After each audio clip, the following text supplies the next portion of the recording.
The email pinged while I was grading papers in my home office in Raleigh, North Carolina.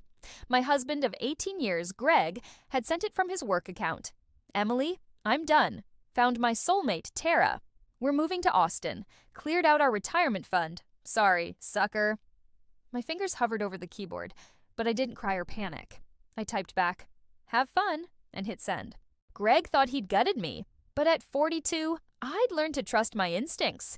He had no idea I'd been preparing for his betrayal. I'm Emily, a high school history teacher who'd built a side hustle selling handmade pottery online. Greg, 44, a financial advisor, always mocked my Etsy shop as a cute distraction from his real income. But I'd noticed the cracks months ago. His sudden interest in craft beer festivals, new cowboy boots that screamed Austin hipster, and late-night texts he claimed were from clients. Last spring, I'd found a Venmo payment to Tara B for drinks, $80 on a night Greg said he was at a networking event. That's when I started protecting myself. I'd always managed our household budget. But Greg controlled our retirement fund, a 401k we'd built together. When I saw irregular transfers, $1,000 here, $2,000 there, I opened a separate savings account at a local credit union. I diverted my Etsy profits and a chunk of my teaching salary, keeping just enough in our joint checking to avoid suspicion. I also hired a forensic accountant, Lisa, who traced Greg's client expenses to hotel stays and dinners in downtown Raleigh.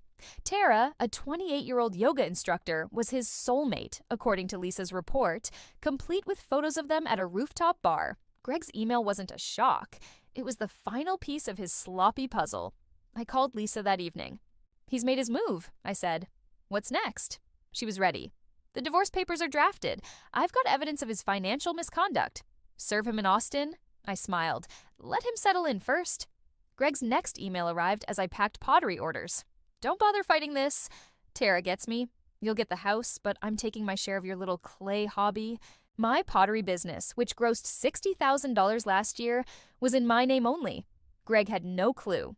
I checked our joint credit card, $4,500 in charges for a U-Haul, Austin Airbnb, and concert tickets for a romantic getaway.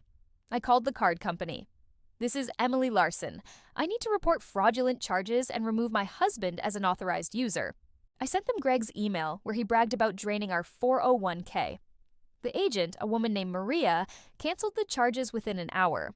Greg and Tara would arrive in Austin to find their Airbnb reservation voided and their concert plans scrapped. The house was mine, inherited from my mom, kept in my name despite Greg's nudging to share everything. That night, I sorted my evidence. Lisa's financial reports, screenshots of Greg's emails, and Tara's Instagram posts, where she'd tagged Greg in photos with captions like, "New beginnings?" My phone buzzed. You'll regret this, Em. I deserve half your Etsy thing for supporting you. Supporting me? He'd complained every time I stayed up late glazing pots. I forwarded the message to Lisa without replying. By morning, Greg's texts were frantic. What the hell? The Airbnb's canceled and my cards declined. I ignored him and headed to school, where my students noticed my calm. You're glowing, Ms. Larson, one said. I just smiled. At lunch, Lisa called. He's been served at a cheap motel in Austin. Tara's posting about unexpected hiccups online. I checked Tara's Instagram. Her latest story showed a cramped motel room, Greg sulking in the background. The emergency hearing a week later was airtight. Lisa presented our evidence, Greg's email admitting he emptied our $75,000 retirement fund, his unauthorized credit card charges, and bank records showing he'd funneled money to Tara. Greg's lawyer tried to spin it. My client was under emotional duress, seeking happiness after years of neglect. My lawyer countered, neglect? Mrs. Larson protected her assets when she suspected infidelity. That's not neglect, it's strategy. The judge, a stern man in his 50s, wasn't buying Greg's story. Mr. Larson, you admitted to misappropriating joint funds. That's not duress, that's theft. He froze all remaining assets and ordered Greg to repay the $75,000 within 60 days. Greg's face fell as the gavel dropped. He thought he could start over with Tara, my money, and half my business. Instead, he got his clothes, a maxed-out personal card, and a warning from the judge about perjury. Tara, I heard, ditched him when the motel bill came due, moving in with a friend. My pottery business soared. Local media ran a story on Raleigh's pottery queen, and orders poured in. I framed Greg's email in my studio next to a photo of my latest kiln. Revenge isn't about sinking to their level, it's about rising while they fall.